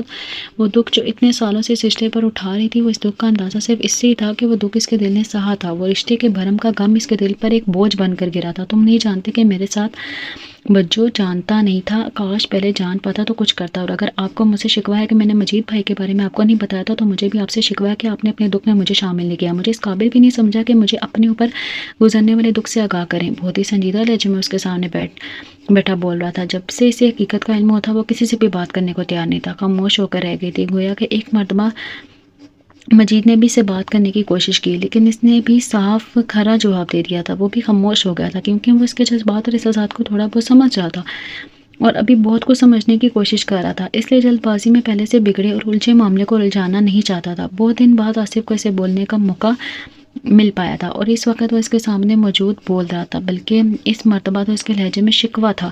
اپنی ماں جانی ہے جو اکیلے ہی اس بھرم کے رشتے کو دکھ سہتی رہی، کیا کہتی تم سے؟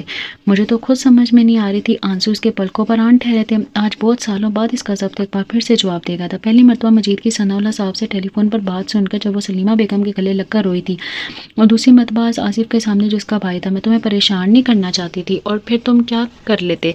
کچھ بھی تو نہ ہوتا، اور اگر کوئی بھی اس رشتے کے بارے میں زبان کھولتا تو مجھے تو دکھ سہنا پڑتا ہے۔ جو رشتے کا بھرم سالوں سے چلا آ رہا ہے یہ اسی لمحے ختم ہو جاتا، اور تمہارے دل کا غم کچھ تو ہلکا ہوتا نا۔ وہ اس کے ہاتھوں پر ہاتھ دھرے نرمی سے بولا تھا، اور پھر صنوبر کے پلکوں پر رکے آنسو ایک ہی پل میں اس کے گالوں پر لکیر کی صورت میں اس کی گود کو بھگوتے چلے گئے تھے۔ میرے ساتھ تو ہر کسی نے دھوکہ کیا۔ نہیں بجو، ایسی بات نہیں ہے۔ تو پھر 6 ماہ سے وہ یہاں موجود ہے، مجھے کسی نے بتایا تک نہیں۔ وہ بہت زیادہ سخت خفا تھی، سب سے بہت ناراض تھی، اور آصف اس کی ناراضی کی وجہ کو سمجھ سکتا تھا، لیکن اسے شاید کیا یقیناً اصل بات کا علم نہیں تھا۔ جہاں اسے یہ علم نہیں تھا کہ پچھلے 6 ماہ سے مجید پاکستان میں موجود ہے، وہاں اسے کیا معلوم ہوتا کہ اصل حقیقت کیا ہے۔ اس وقت اسے اصل حقیقت سے روشناس کرانا بہت ضروری تھا، نہیں تو اسے خود ایسی سوچوں کو ذہن میں جگہ دے لیتے جنہیں نکالنا مشکل ہو جاتا۔ تمہیں تو یہ بھی علم نہیں ہوگا، بلکہ ہوگا کہ اگر مجید 6 ماہ سے یہاں تم سب کے ساتھ مل کر میری آنکھ میں دھول جھونک رہا ہے، تو یہ بھی علم ہوگا کہ جب میرے ایڈمیشن فارم MBA کے سبمٹ ہوئے نہیں علم تھا۔ لیکن کیا تمہیں اس بات کا علم ہے کہ بجو اس وقت مجید بھائی 3 ماہ کے لیے پاکستان آئے تھے، صرف تم سے ملنے آئے تھے، تمہیں ساتھ لے جانے کے لیے، لیکن ثناء اللہ انکل اور سلیم بھائی نے تمہارا ساتھ دیا تھا۔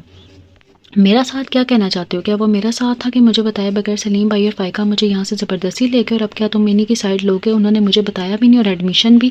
اس کی بات مکمل بھی نہیں ہوئی تھی کہ آصف اس کی بات کاٹ کر بولا، ہاں میں انہی کی سائیڈ لوں گا، کیونکہ ثناء اللہ انکل اور سلیم بھائی مجید بھائی سے سخت ناراض تھے تمہاری وجہ سے۔ کتنے سالوں بعد انہیں تمہاری یاد آئی تھی، اور جو سلیم بھائی اور فائقہ تمہیں یہاں سے لے کر گئے تھے تو صرف اس مصلحت کے تحت کہ تمہاری ایڈمیشن ڈیٹ نہ نکل جائے۔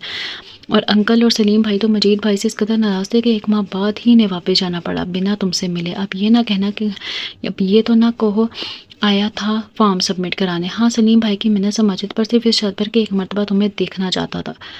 فائقہ کو بھی علم تھا؟ نہیں، اسے اس بات کا علم نہیں تھا، اور اس بات کا وعدہ بھی سلیم بھائی نے لیا تھا۔ لیکن جب سلیم بھائی نے انکل کو بتایا تو وہ ان سے بھی بہت سخت خفا ہوئے۔ وہ بول رہا تھا، اس کے ہر سوال کا جواب دے رہا تھا تفصیلاً، بہت ہی آرام سے۔ اسے معلوم تھا کہ بجیا کو منانا آسان کام نہیں تھا۔ وہ ایک بدگمانی کے دور سے گزر رہی تھی۔ رشتوں اور بہت ہی قریبی رشتوں کو بیتواری کا دکھ سہنا آسان نہیں ہوتا، اور یہ دکھ سہ رہی تھی۔ کاش کہ وہ اس کا دکھ لے لیتا۔ یہ کام وہ کر نہیں سکتا تھا، لیکن اس کی پوری کوشش تھی کہ اس کے غم کا مداوع تو کر سکے، اور اپنے طور پر بھی یہ کام بخوبی انجام دینے کی کوشش میں لگا ہوا تھا۔ اور تمہیں ان سب باتوں کا علم تھا؟ کیا کرتا بجو؟ تمہارا کیریئر بھی تو سامنے تھا۔ ثناء اللہ انکل اور سلیم بھائی نے تمہارا بہت ساتھ دیا ہے۔ وہ تمہاری خاطر اپنے سگے بیٹے سے ناراض ہو گئے تھے، جسے انہوں نے چھوٹی عمر میں پڑھنے کے لیے باہر بھیجا۔ سالوں بعد واپس آیا، اور انہوں نے اسے 3 ماہ بھی گھر نہیں بیٹھنے دیا۔ اللہ گواہ ہے بجو، اور اللہ کے بعد میں اور امی اس بات کے گواہ ہیں کہ 1 ماہ بعد مجید بھائی واپس UK چلے گئے تھے، اور جس وقت سلیم بھائی اور فائقہ تمہیں یہاں سے لے کر گئے، اس دن کے بعد مجید بھائی اس گھر میں نہیں رہے تھے، تو پھر کہاں رہا؟ صنوبر نے سوال کیا۔ جواب میں آصف خاموش رہا تھا۔ چند لمحوں کی خاموشی کے بعد صنوبر نے گہری سانس لی تھی۔ وہ یہاں رہا تھا۔ جواب میں اس بات میں اس نے سر ہلایا تھا۔ ثناء اللہ انکل نے اس کے سامنے شرط رکھ دی تھی کہ جو ہی تم اس گھر میں قدم رکھو گے یہ یہاں نہیں ٹھہرے گا۔ انہوں نے تمہیں بیٹی کہا ہی نہیں، بیٹی سمجھا بھی ہے۔ تمہارے جذبات کو انہوں نے احساس کیا ہے۔ تو کیا امی اور تم بھی مجید کے سامنے یہ شرط نہیں رکھ سکتے تھے؟ کیوں رہا وہ اس گھر میں؟ بچوں تو ہم دونوں کو بھی تمہارا ہی خیال تھا۔ ہاں تمہارے بہانے سی امی نے یہاں پر گھر رکھا، اور کیوں نہ رکھتی؟ آخر کو میرے بہن کا شوہر اور امی کا اکلوتا داماد ہے، اس کا احترام ہم پر قرض تھا۔ اس کے لیے ناسی یہ سب ہم نے اپنے بہن اور بیٹی کے لیے کیا۔ اس بات کو سوچنا بجو، ثناء اللہ انکل اپنے بیٹے کو گھر سے بہو کی خاطر نکال سکتے تھے، تو کیا امی اور میں اپنی سگی بہن کی زندگی کے رشتوں سے جڑے ایک اہم رشتے کے لیے اتنا بھی نہیں کرنے کے حقدار نہیں تھے؟ جو کچھ بچوں آپ کے ساتھ ہوا برا ہوا، غلط ہوا۔ میں مانتا ہوں آپ بے قصور ہوتے ہوئے بھی قصوروار ٹھہرائیں گے، لیکن ہم میں سے کوئی بھی آپ کے اور مجید بھائی کے رشتے کو جتنا بھی جھٹلا دے، نہ قانونی نہ ہی شرعی حیثیت سے انکار کر سکتے ہیں۔ اتنا کہہ کر آصف خاموش ہو گیا تھا۔ بہت ہی دیر تک وہ اس کے چہرے کے نظر جمائی سے حیرت سے دیکھتی رہی۔ وہ نہ جانے کب اتنا بڑا ہو گیا تھا، اسے کبھی خیال ہی نہیں آیا تھا، اور ایک لمحے کو اسے محسوس ہوا تھا کہ اس کے سامنے اس کا بھائی نہیں بلکہ اس کے ابو بیٹھے ہیں۔ کیا دیکھ رہی ہو؟ اسے اپنی جانب اتنی محوی سے دیکھتے پا کر وہ مسکرایا تھا۔ کچھ نہیں، اس نے بے ساختی میں نفی میں سر ہلایا تھا۔ تمہیں اور کچھ کہنا ہو تو کہو۔ ہاں بس ایک اور بات کہنی ہے، اگر میری بات سمجھ جاؤ، زور زبردستی نہیں ہے، کہو کیا چاہتے ہو؟ سب کچھ جو میرے ساتھ ہوا اسے بھول جاؤ۔ دکھے لہجے میں صنوبر نے اس کی جانب دیکھا تھا۔ نہیں بس اسے بات کر لو، اگر دل مانتا تو ٹھیک ہے، نہیں تو جو آپ کا فیصلہ ہوگا بجو، مجھے اس فیصلے میں اپنے ساتھ کھڑا پاؤ گے۔ وہ اس کے بات پر دھیمے پر شفقت مسکراہٹ ہونٹوں پر لاتے ہوئے اپنی جگہ سے اٹھ کھڑا ہوا اور پھر اس کے سر پر ہاتھ رکھتے ہوئے بولا تھا، میرا یقین کرو، جو آپ کا فیصلہ ہوگا ہاں یا نہ میں آپ کا ساتھ دوں گا بس، اور جو مجھے کچھ نہیں کہنا، جو کہنا چاہتے ہیں ایک بار سن تو لو۔ اتنا کہہ کر وہ اتنا تیز قدم اٹھاتا کمرے سے نکل گیا، اسے ایک عجیب سی کشمکش میں ڈال کر۔ اگلے دن دوپہر کھانے کے بعد وہ اپنے کمرے میں چلی آئی تھی۔ دوپہر میں کچھ دیر سونے کی غرض سے وہ کمرے کی کھڑکی کے پردے گرانے کی غرض سے کھڑکی کے قریب دھیمے قدموں سے چلی آئی۔ اس کی نظر کھڑکی سے باہر پلاٹ پر پڑی۔ وہ سخت دھوپ میں ٹہل رہا تھا۔ وہ ایک جانب کا کھڑکی کا پردہ گرا کے اس کی آڑ میں کھڑی اس سے بے دھیانی میں دیکھنا شروع ہو گئی۔ وہ اپنے دھیان میں گھر کے لان میں ادھر سے ادھر چکر لگا رہا تھا۔ صنوبر کو محسوس ہوا تھا وہ بہت گہری سوچ میں محو ہے۔ کچھ دیر اسے دیکھنے کے بعد دوسری جانب کا کھڑکی کا پردہ گرا کر کیلولا کی گھر سے اپنی بستر پر چلی گئی۔ شام میں وہ کمرے سے نکلی تھی اور گھر کے قریب بنے پارک میں چہل قدمی کی غرض سے مین گیٹ کھول کر نکل آئی تھی۔ بہت دیر تک وہ پارک میں ایک بینچ پر بیٹھی سامنے جھولے پر کھیلتے بچوں کو دیکھتی رہی۔ اسے محسوس ہوا کہ اس کے قریب بینچ پر کوئی آ کر بیٹھا ہو۔ اس نے چہرہ موڑ کر دیکھا اور دیکھتی رہ گئی۔ اسے چند فٹ کے فاصلے پر بینچ کے دوسرے سرے پر مجید بیٹھا ہوا تھا۔ وہ اس کی جانب نہیں دیکھ رہا تھا بلکہ اس کی نظریں بھی سامنے کھیلتے بچوں پر تھی۔ کچھ لمحے خاموشی سے سرکنے کے بعد صنوبر اپنی جگہ سے اٹھ کھڑی ہوئی۔ اس کے قدم پارک کے ایگزٹ کی جانب تھے۔ اس نے مڑ کر اپنے پیچھے نہیں دیکھا تھا لیکن وہ جانتی تھی کہ مجید اس کے پیچھے آ رہا ہوگا۔ اس کے قدم گھر کی جانب اٹھ رہے تھے، آہستہ سے ایک ہی انداز میں، ایک ہی رفتار میں، اور پھر گھر کا مین گیٹ کھول کر وہ اندر داخل ہو گئی تھی۔ پھر اس کے قدم پلاٹ کی جانب اٹھے تھے۔ کچھ دیر بعد پلاٹ میں گھاس پر بیٹھ چکی تھی۔ اس نے اب بھی پیچھے مڑ کر دیکھنے کی کوشش نہیں کی تھی۔ اسے معلوم تھا کہ وہ اس کے بات کرنا چاہتا ہے۔ کل آصف نے بھی اسے کہا تھا جو کچھ بھی کہنا چاہتا ہے اسے ایک بار سن لینا چاہیے، اور کل سے اب تک وہ یہ فیصلہ نہیں کر پائی تھی کہ آئندہ زندگی میں اسے مجید کے ساتھ قبول ہے یا نہیں، وہ اس کے کیے پر معاف کر پائے گی بھی یا نہیں۔ لیکن وہ اس کے بعد ایک بار بات ضرور سنے گی۔ حالانکہ اسے اچھی طرح معلوم تھا کہ جو کچھ بھی کہے گا اپنا دفاع کے لیے کہے گا، پھر بھی وہ سننا چاہتی تھی اور یہ فیصلہ کر چکی تھی جس کے واپس آنے کا امید دل میں ہو، اپنے پیچھے ان کے لیے دروازے بند نہیں کیے جاتے۔ وہ اس کے مین گیٹ کو بند نہ کرنے پر بولا تھا یا پھر اس پر چوٹ کر رہا تھا، وہ سمجھ نہیں سکی تھی۔ امیدیں ان کی خاطر رکھی جاتی ہیں جنہوں نے واپسی کا راستہ رکھا ہو، بلکہ یہاں تو واپسی کا راستہ اور امیدیں ہی رکھنی چاہیے کہ وہ خالی ہاتھ نہ واپس لوٹا دیے جائیں۔ اس نے کہا تھا۔ اس کی بات کے جواب میں جسے سن کر وہ کچھ دیر خاموش رہنے کے لیے بات بولا تھا۔ آپ نے سچ کہا ہے، آپ سچ کہہ رہی ہیں۔ امید تو مجھے رکھنی چاہیے، ڈر تو مجھے ہونا چاہیے کہ کہیں میں خالی ہاتھ واپس نہ لوٹا دیا جاؤں۔ اسے اپنے آج پیچھے ہلچل کا احساس ہوا تھا۔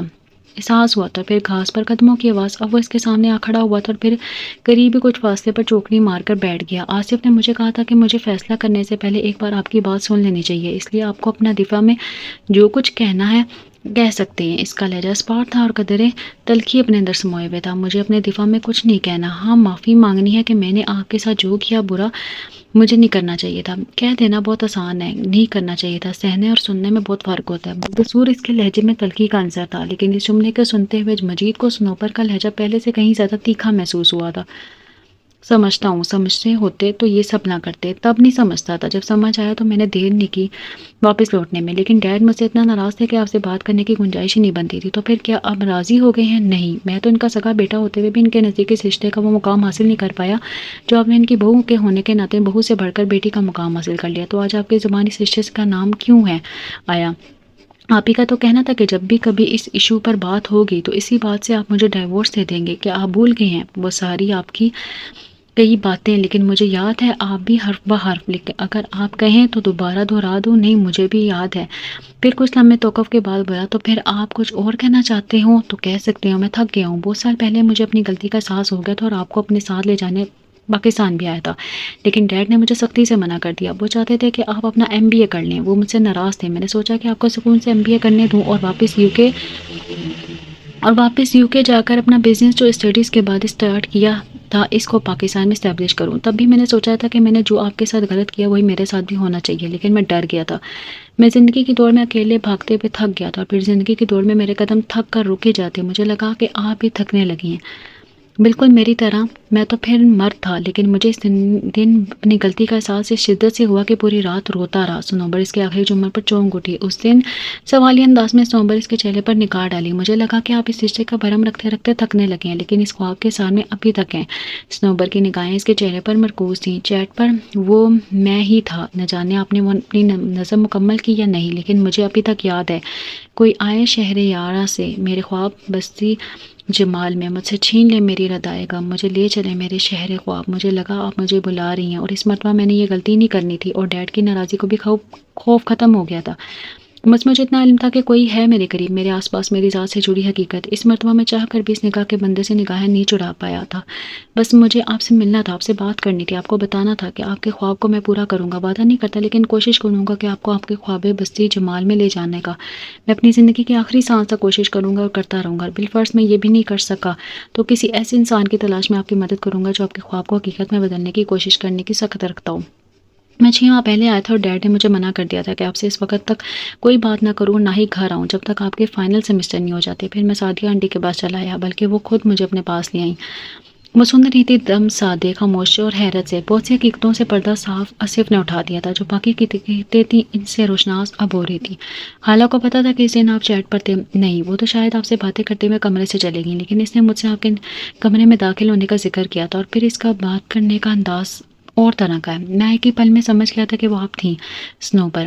اس سارے گفتگو میں اس نے پہلی مرتبہ اس کا نام لیا تھا۔ میں چند سال پہلے ہی واپس لوٹ آیا تھا، تھک گیا تھا اکیلے زندگی کی جنگ لڑتے لڑتے، لیکن مجھے واپس جانا پڑا۔ اس دوران فائقہ نے آپ کے بارے میں بتایا۔ میں آپ کے کریئر کو خراب نہیں کرنا چاہتا تھا۔ اگر زندگی میں بہت سال پہلے میں نے اپنی اسٹڈیز کی وجہ سے آپ کی ذات کی قدر نہیں کی تھی، تو مجھے یہ بھی حق نہیں پہنچتا تھا کہ آپ کو آپ کے کریئر اور اسٹڈیز میں آ کر ڈسٹرب کروں۔ ہاں بس فائقہ مجھے آپ کے بارے میں بتاتی تھی، مجھے اس امید میں رکھتی تھی کہ میں تھکن سے چور قدموں سمیت چلتا رہوں، گویا آہستہ آہستہ، لیکن اس امید پر کہ آپ کے خوابوں میں ابھی بھی میرا گزر ہوتا ہے۔ اور آپ سے چیٹ کے بعد جب مجھے یقین ہو گیا تو میں نے دوبارہ سے لوٹ آنے کا ایک لمحہ بھی دیر نہیں کی۔ بس مجھے اور کچھ نہیں کہنا، اب آپ جو بھی فیصلہ کریں مجھے دل و جان سے قبول ہوگا۔ اتنا کہہ کر اسے سوچوں کے اظہار میں چھوڑے اپنی جگہ سے اٹھ کر اندر کے جانب قدم بڑھائے چلا گیا۔ برآمدے سے اندر دروازے میں جب اس کے پہنچنے کا سنوبر کا احساس ہوا تو اس نے مڑ کر اس کی پشت کو دیکھا تھا، اور خود بھی ایک گہری سانس لیے اپنی جگہ سے اٹھ کھڑی ہوئی تھی۔ رات کے کھانے کے بعد وہ آصف کے ساتھ کسی دوست سے ملنے چلا گیا تھا۔ ان دونوں کی واپسی رات کو گئی ہوئی تھی۔ سنوبر وہاں ہال میں بیٹھی ٹی وی دیکھ رہی تھی۔ بجو ابھی سوئی نہیں؟ آصف نے اسے چینل چینج کرتے ہوئے دیکھ کر پوچھا۔ نیند نہیں آ رہی بجو، جو پہلے ہی پڑھ کر عادی ہو گئی ہے کچھ آرام بھی کر لیا کریں۔ وہ اس کے نازک سے سراپے کو دیکھتے ہوئے بولا تھا۔ ہاں، اس کی نظریں بدستور ٹی وی اسکرین پر جمی ہوئی تھی۔ آصف کے پیچھے ایک مجید کھڑا تھا، خاموش، بظاہر لا تعلق، لیکن وہ سن رہا تھا ان دونوں کی باتیں۔ ایک آصف کو امید لیے، اوکے بجو ہم تو چلے سونے، نیند آ رہی ہے۔ اچھا، یہ کہتی ہی آصف اپنے کمرے کی جانب بڑھ گیا۔ اس کے پیچھے مجید نے بھی قدم بڑھائے تھے، لیکن قدمیں آہستہ۔ وہی ایک آس ایک امید لی، اور پھر آصف کے ہال سے نکلتی سنوبر کی آواز کمرے میں گونجی تھی۔ مجید کے قدم رک گئے تھے۔ مجھے آپ سے کچھ کہنا ہے۔ مجید نے مڑ کر دیکھا تھا۔ اس کی نظریں ابھی بھی ٹی وی اسکرین پر جمی تھی، لیکن مخاطب وہی تھا۔ وہ ریموٹ کنٹرول سے ٹی وی آف کرتے ہوئے اپنی جگہ سے اٹھ کھڑی ہوئی اور سر جھکائے دھیمے قدم اٹھاتے اس کے قریب چلی آئی۔ کچھ لمحے سرکنے کے بعد اسے سر اٹھا کے اس کی جانب دیکھا تھا۔ وہ جان رہا تھا کہ فیصلے کی گھڑی آن رکی ہے، لیکن فیصلہ کیا تھا؟ وہ اس فیصلے کو سوچ کر کچھ کنفیوز تھا۔ مجھے اپنی نامکمل نظم اس شخص سمیت واپس چاہیے جسے میری خواب ہستی جمال کا راستہ معلوم ہے۔ کیا آپ کو علم ہے اس راستے کا؟ اب وہ اس کی آنکھوں میں آنکھیں ڈالے دیکھ رہی تھی، اسے پوچھ رہی تھی، اور وہ دم سادے بے یقینی کی کیفیت میں کھڑا اس کی بات سن کر حیرت اور خوشی کے جذبات سے چور تھا۔ اس نے اس بات میں سر ہلایا تھا، اور سنوبر کے ہونٹوں پر ہلکی سی نکھری مسکراہٹ ابھر آئی تھی۔ اس کے سبھی چہرے پر مسکراہٹ ابھرتے دیکھ کر وہ بھی مسکرا اٹھا تھا۔ زندگی سے بھرپور مسکراہٹ ان دونوں کے وجود کو اپنے سال میں لیے خواب بستی جمال کے راستے پر ان کے قدموں کے اٹھنے کی منتظر تھی۔ ناول کا نام تھا میرا خواب، از قلم مریم ماہ میر۔ ناول کا نام چینل کے ڈسکرپشن باکس میں بھی موجود ہے، تو آپ وہاں سے بھی ناول کا نام پڑھ سکتے ہیں۔